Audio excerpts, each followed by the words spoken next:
Abatuura ba kafunjo y'okubanza hamwe na kafunjo ya kabiri tubashanjire barukora burungi bwansi okugezaho kutema ebishaka ebire bishwekire omuhanda gwabo gurukingana kilometers 2. Abantu babuziraho kora byo kubyumva kwani turuga kafunjo hariyo cyaki hariyo ishomero abana bitu nibagenda kubi enjura yegwire ebyondo byono muhanda ekishaka cyona n'ikindi munungu hariyo ishomero abana bitu tubine muhanda gukurabamo nibarabo mu mwondo nituwende ngudo burungi bwansi eturukubitse turije twendo muhanda mu izina rya Yesu ekindi ekanisa yiteryo ntubara kuza kushaba abwo muhanda kwizura mizi gona gateganise kishaka niyo gendo tinire muko muntu when government ogweta kaizire tucire muko ekorro muhanda ogu kureba muntu wagutebekanisa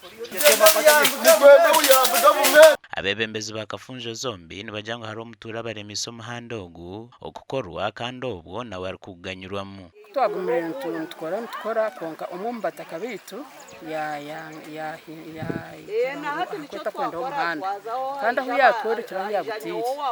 twashanga hari ikisharra kuganya oruguuto nteganisa munonga kanyumvuji wa boda antena kubera nimbasa kwa ndeto singira 10 nimpalitere 13.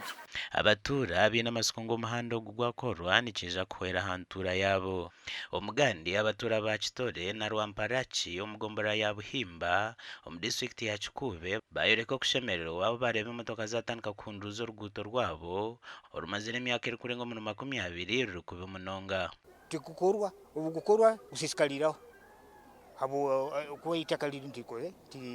ti nakiri kuikizwa naga gutaka mara mwenungi nuko dikole sole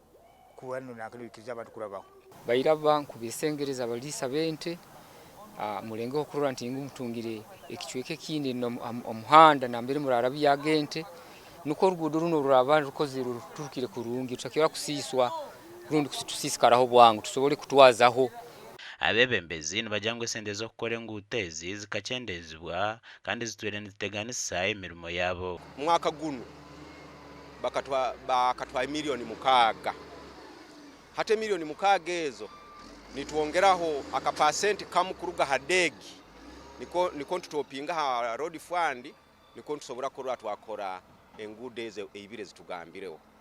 kandi ekikuru muno nkuterera abantu yitwe abataka kokuba tulimira omuhanda netu tugukwate kurungi. Steven Itaza Asera ori omunyishengero wa Buhanguzi East nagira ngu nka district tibine byoma byokukora enguuto hato mwaka oguhoyire mu kwezi kwa omwenda kwa 10 aho tukaba turaganizibwe itwena kuhebwa road units tutandikirwaho na gureda hamwe na wheel loader baitu up to now tukatungire sente zino